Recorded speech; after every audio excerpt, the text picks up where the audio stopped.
This beekeeper spent a lot of time cutting the styrofoam and putting the wrap on it and then tying it. A more simple place that we go on this is a slide over. Basically, you take the top outer cover off and just slide it over. It's called a bee cozy. And the bee cozies have a high R factor to them and are made and designed for multiple years of use. Right here, it's covered up with snow. On any kind of a wrap that you do, you want to have that space open for your bees to go in and out. The snow's covering it on up. That entrance reducer must be open for that to happen. And what some people do is they just put a nail right there so that the insulation goes up and over and back down again. But a bee cozy wrap is really good.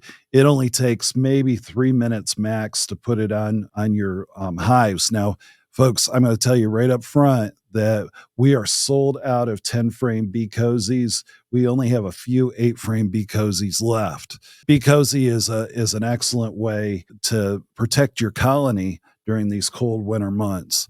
Would you have a do-it-yourself option if we run out of selling those? Let's go to our next way of protecting our bees, and that's using bales of hay. How do you do that? What you would do is you just put your bales of hay all around your hive. Then on the top, you would use a thick polystyrene that would keep the heat in so it goes up and is reflected back down on the heat. There's bees right here that are just enjoying this day. If you were in the upper north, you would want to go on ahead and let me back out of all this. So if you were in the north, here's one bale, here's one bale.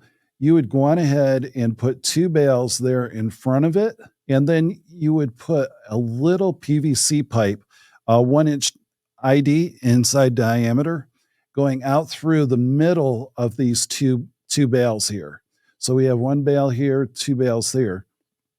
And it would be right in the middle that you would put that PVC pipe running out through there. That would give the optimum R factor for heat. What's really good about this is, hay does get wet. When you have that polystyrene here on the top, that really does protect any kind of water coming down on the hive itself. As you can see, this person here has put a really large size one on this one. The water is out on this side right here. So the water is out here on these sides. That's what's so good, because this is going to be dry hay here and here that's all around the hive itself. The polystyrene really makes a difference when it comes to this here.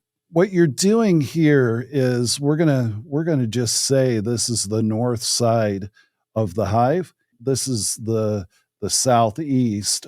The winds are blowing, they're hitting this back wall, and that will make the wind blow up and over. That is a great thing for your hives.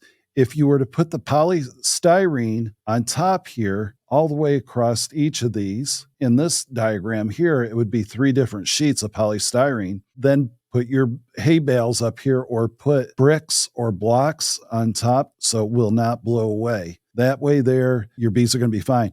As you can see, the bees here have already been working. They've already thrown out some of the dead bees from the overnight. If this was far up north, you would put another hay bale here, put a tube that runs out, and then put another hay bale here, put your polystyrene over the top, and then you're locked and loaded for the winter months on that there. Now, we're going to even go further north now in just a minute and talk about what those in northern Michigan, New England, Wisconsin, and the Dakotas, Minnesota will do, those beekeepers there. And of course, Canada. Talked with a guy up in New Hampshire this summer. He had 40 hives, and I want to share what he said and where our conversation went as overwintering our bees.